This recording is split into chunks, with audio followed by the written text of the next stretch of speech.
Œuvre de Maria Valtorta, tome 4, chapitre 260, intitulé Deux paraboles de Pierre pour les paysans de la plaine d'Édrelon. Vision du 22 août 1945. Que faites-vous, mes amis, près de ce feu? Demande Jésus en trouvant ses disciples autour d'un feu bien nourri qui resplendit dans les premières ombres du soir à un carrefour de la plaine d'Édrelon. Les apôtres sursautent car ils ne l'ont pas vu venir et ils oublient le feu pour saluer le Maître. On dirait qu'il y a un siècle qu'ils ne l'ont pas vu. Puis ils expliquent. Chut! Nous avons arrangé un différend entre deux frères de Jezréel et ils ont été si contents que chacun d'eux a voulu nous donner un agneau. Nous avons pensé les cures pour les donner aux serviteurs de Doras. Michée de Yocanan les a égorgés et préparés et nous allons les mettre à rôtir.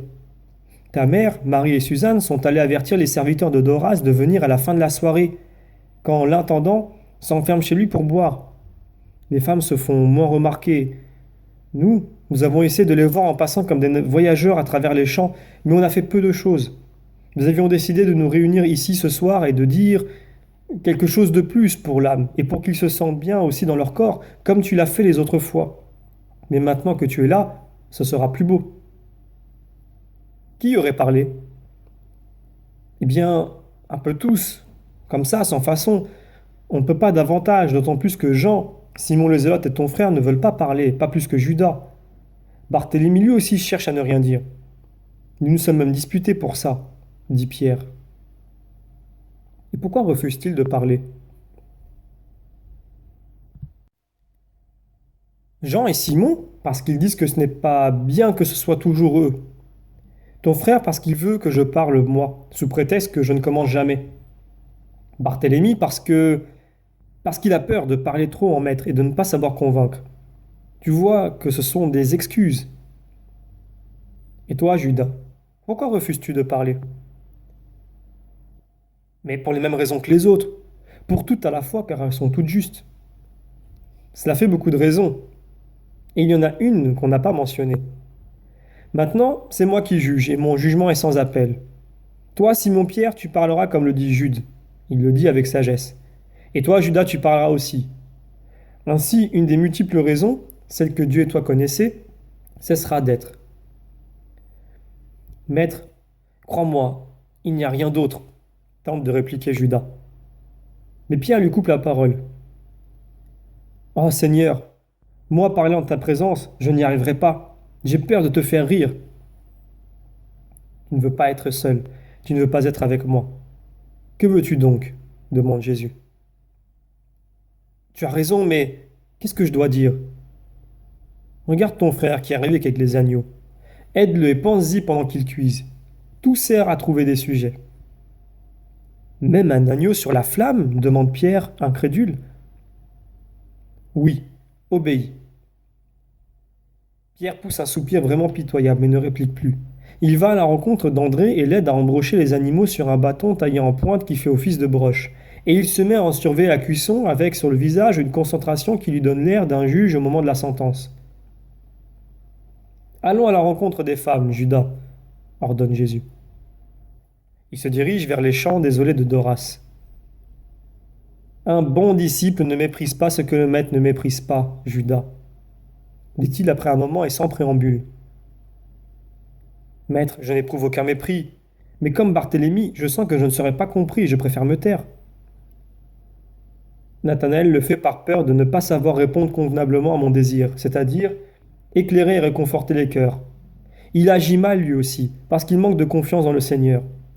Mais tu fais beaucoup plus mal parce que, chez toi, ce n'est pas la peur de n'être pas compris, mais le dédain de te faire comprendre par de pauvres paysans ignorants en tout, sauf en matière de vertu. En cette matière, il surpasse vraiment beaucoup d'entre vous. Tu n'as encore rien compris, Judas. L'évangile est justement la bonne nouvelle apportée aux pauvres, aux malades, aux esclaves, à ceux qui sont désolés. Plus tard, elle le sera aussi aux autres, mais c'est précisément pour que ceux qui subissent toutes sortes de malheurs trouvent aide et réconfort qu'elle est donnée. Judas baisse la tête et sans mot dire. D'un bosquet débouche Marie. Marie, femme de Cléophas, et Suzanne. Mère, je te salue. Paix à vous, femme. Mon fils, j'étais allé chez ces gens, torturés. Mais j'ai eu une bonne nouvelle pour ne pas me faire souffrir outre mesure.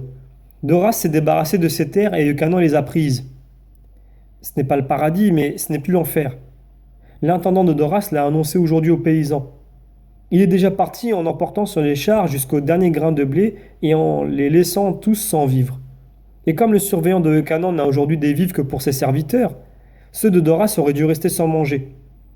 Cela a été vraiment providentiel d'avoir ces agneaux. C'est tout aussi providentiel qu'ils n'appartiennent plus à Doras. Nous avons vu leur maison. De vraies porcheries, ajoute Suzanne, scandalisée. Ces pauvres gens sont tout heureux, achève Marie, femme de Cléophas. Je le suis moi aussi. Ils auront toujours un meilleur sort qu'auparavant, répond Jésus qui revient vers les apôtres. Jean d'Andorre le rejoint avec des brodeaux qu'il porte avec Hermasté. Ce sont les paysans de Iocanaan qui nous les ont donnés, explique-t-il après avoir vénéré Jésus. Tous reviennent à l'endroit où rôtissent les deux agneaux au milieu d'épaisses nuées de fumée grasse. Pierre continue à tourner sa broche et pendant ce temps rumine ses pensées. De son côté, Jude, tenant son frère par la taille, marche de long en large en parlant sans arrêt. Quant aux autres, les uns apportent du bois, les autres préparent la table, en apportant de grosses pierres pour servir de siège ou de table, je ne sais. Arrivent les paysans de Doras, encore plus maigres et en guenilles. Mais tellement heureux. Ils sont une vingtaine et il n'y a même pas un enfant ni une femme. Pauvre homme seul. Que la paix soit avec vous tous. Bénissons ensemble le Seigneur de vous avoir donné un meilleur maître. Bénissons-le en priant pour la conversion de celui qui vous a tant fait souffrir, n'est-ce pas? Tu es heureux, vieux père? Moi aussi. Je pourrais venir plus souvent avec l'enfant. Nous t'en avons parlé? Tu pleures de joie, n'est-ce pas? Viens, viens, sans crainte. Dit-il en parlant avec le grand-père de Marziam qui se courbe pour lui baiser la main en pleurant et murmurant. Je ne demande plus rien au Très-Haut. Il m'a donné plus que je ne demandais. Maintenant je vais mourir, par peur de vivre encore tellement longtemps que je retomberai dans mes souffrances. D'abord, un peu gênés de se trouver avec le maître, les paysans ont vite fait de s'enhardir. On dépose les deux agneaux sur de larges feuilles étendues sur les pierres qu'on a apportées auparavant. Puis on découpe les parts en les déposant chacune sur une mince et large fourrasse qui sert de plat. Avec leur simplicité, les voilà déjà tranquilles et ils mangent avec appétit, apaisant toute la faim qu'ils ont accumulée, tout en parlant des derniers événements. L'un d'eux dit « J'ai toujours maudit les sauterelles, les taupes et les fourmis. Mais elles me sembleront désormais autant de messagères du Seigneur, puisque c'est grâce à elles que nous avons quitté l'enfer. » Bien que la comparaison des sauterelles et des fourmis avec les troupes angéliques soit un peu forte, personne ne rit, car tous sentent le tragique qui se cache sous ces mots. La flamme illumine ce groupe de personnes, mais les visages ne sont pas tournés vers la flamme, et il en est peu qui regardent ce qu'ils ont devant eux. Tous les yeux se portent sur le visage de Jésus, ne s'en détournant que pour un instant quand Marie, femme d'Alphée, qui s'occupe de faire les parts, revient mettre une nouvelle portion de viande sur les fouasses des paysans affamés. On termine son travail en enveloppant 2 gigots rôtis dans d'autres larges feuilles en disant au grand-père de Marziam « Tiens, vous en aurez encore une bouchée, chacun, demain. En attendant, le surveillant de Iocanaan pourvoira. Mais vous autres, nous serons moins chargés. Prends, prends, homme. » Il ne reste des 2 agneaux que les os rongés et une odeur persistante de gras fondu qui brûle encore sur la braise qui s'éteint. La lueur de feu est remplacée par la lumière du clair de lune. Les paysans de Iocanaan viennent eux aussi s'unir aux autres. C'est le moment de parler. Les yeux bleus de Jésus se lèvent pour chercher Judas qui s'est mis près d'un arbre, un peu à l'ombre. Voyant qu'il fait semblant de ne pas comprendre ce regard, Jésus appelle à haute voix. « Judas !» Il le force à se lever et à se présenter. « Ne te mets pas à l'écart. Je te prie d'évangéliser à ma place. Je suis très fatigué, et si je n'étais pas arrivé ce soir, vous aurez bien été obligé de parler vous-même. » « Maître, je ne sais que dire. Pose-moi au moins des questions. » « Ce n'est pas à moi de le faire. À vous. Que désirez-vous entendre ou sur quel point voulez-vous avoir des explications ?» demande-t-il ensuite aux paysans. Embarrassés, les hommes se regardent les uns les autres. Finalement, un paysan l'interroge. « Nous avons connu la puissance du Seigneur et sa bonté, mais nous savons bien peu de choses de sa doctrine. Nous pourrons peut-être en savoir davantage maintenant que nous sommes avec Iocanaan. Mais nous avons un vif désir de savoir quelles sont les choses indispensables qu'il faut faire pour obtenir le royaume que le Messie promet. Avec ce peu que nous pouvons faire, pourrons-nous l'obtenir? Judas répond. Il est certain que vous êtes dans des conditions très pénibles. Tout en vous et autour de vous se ligue pour vous éloigner du royaume. La liberté que vous n'avez pas de venir au maître quand cela vous semble bon. Le fait d'être serviteur d'un maître qui, s'il n'est pas une hyène comme Doras, est, semble-t-il, un molosse qui tient prisonnier ses serviteurs. Les souffrances et l'avilissement où vous êtes sont autant de conditions défavorables à votre élection au royaume. C'est qu'il vous sera difficile de ne pas éprouver du ressentiment et des sentiments de rancœur, de critique et de vengeance à l'égard de celui qui vous traite durement. Or, le minimum nécessaire, c'est d'aimer Dieu et son prochain. Sans cela, il n'y a pas de salut. Vous devrez veiller à maintenir votre cœur dans une soumission passive à la volonté de Dieu qui se manifeste dans votre sort, et vous devrez supporter avec patience votre maître, sans même laisser à votre pensée la liberté d'un jugement qui ne pourrait certainement pas être bienveillant à l'égard de votre maître, ni de remerciement pour votre... En somme, vous ne devrez pas réfléchir afin de ne pas vous révolter, car cette révolte tuerait l'amour. Et celui qui n'a pas l'amour n'a pas le salut, car il contrevient au premier commandement. Mais personnellement, je suis pour ainsi dire certain que vous pourrez vous sauver, car je vois en vous de la bonne volonté unie à de la douceur d'âme, ce qui laisse l'espoir que vous saurez tenir loin de vous la haine et l'esprit de vengeance. Du reste, la miséricorde de Dieu est si grande qu'il vous pardonnera ce qui manque encore à votre perfection.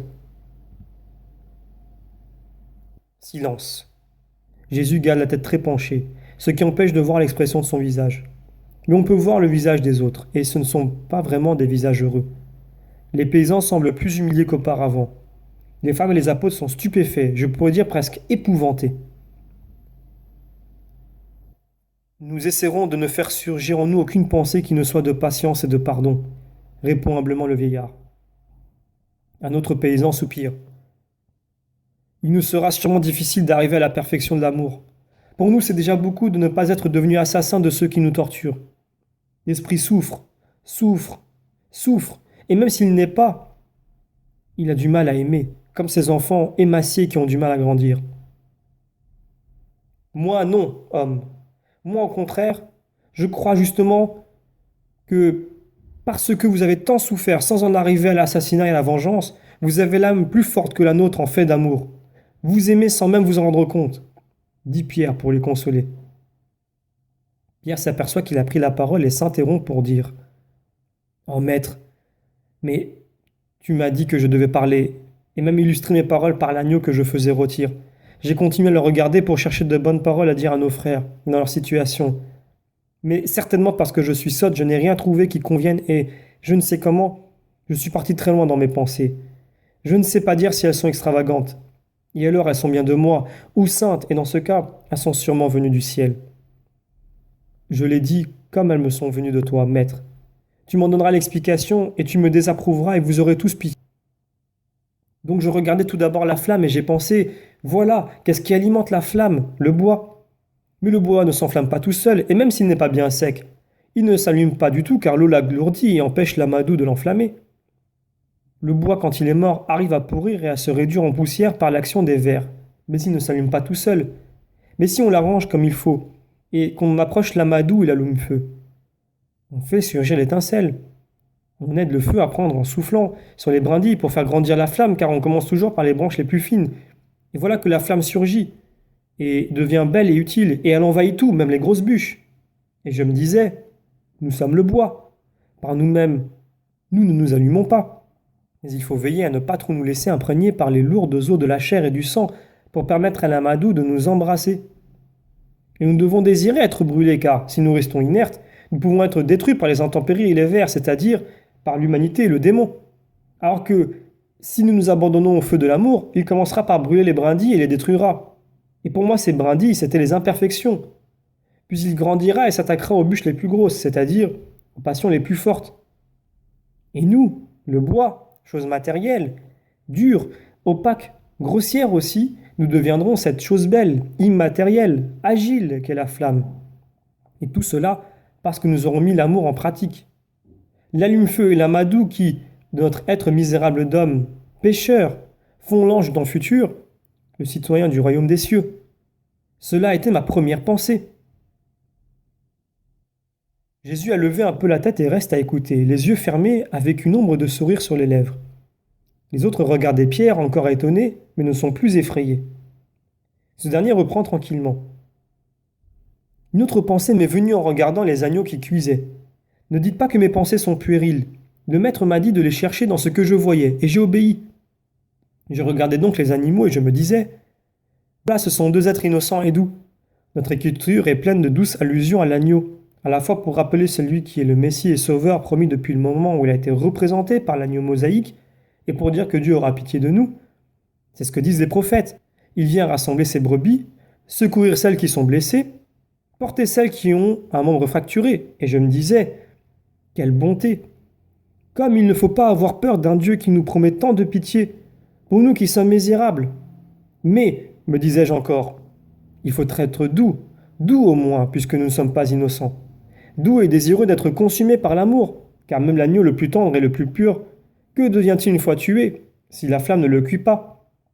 Une charogne putride, alors que, si le feu l'enveloppe, il devient une nourriture saine et bénie. Et je concluais en somme, tout bien est fait par amour. Il nous débarrasse des lourdeurs de l'humanité, nous rend resplendissants et utiles. Il nous rend bons pour nos frères et agréables à Dieu. Il sublime nos bonnes qualités naturelles en les portant à une hauteur où elles prennent le nom de vertus surnaturelles. Et qui est vertueux et saint? Qui est saint possède le ciel. Car ce qui ouvre les voies de la perfection, ce ne sont ni la science ni la peur, mais l'amour. Beaucoup plus que la crainte du châtiment. C'est lui qui nous tient éloignés du mal par le désir de ne pas contrister le Seigneur. Il nous donne la compassion et du dévouement pour nos frères parce qu'ils viennent de Dieu. L'amour est donc le salut et la sanctification de l'homme. Voilà ce que je pensais en regardant mon rôti et en obéissant à mon Jésus. Et pardonnez-moi si je n'ai eu que ces seules pensées, mais à moi elles m'ont fait du bien. Je vous les confie dans l'espoir qu'elles vous fassent du bien à vous aussi. Jésus ouvre les yeux. Il est radieux. Il allonge le bras et pose la main sur l'épaule de Pierre. En vérité, tu as trouvé les paroles qu'il fallait. L'obéissance et l'amour te les ont fait trouver. L'humilité et le désir de donner des consolations à tes frères feront d'elles plein d'étoiles dans la nuit de leur ciel. Que Dieu te bénisse, Simon, fils de Jonas. Que Dieu te bénisse, toi, mon maître. Et toi, tu ne parles pas? Demain, ils vont entrer dans leur nouvelle dépendance. Je bénirai leur entrée par mes paroles. Maintenant, allez en paix, et que Dieu soit avec vous.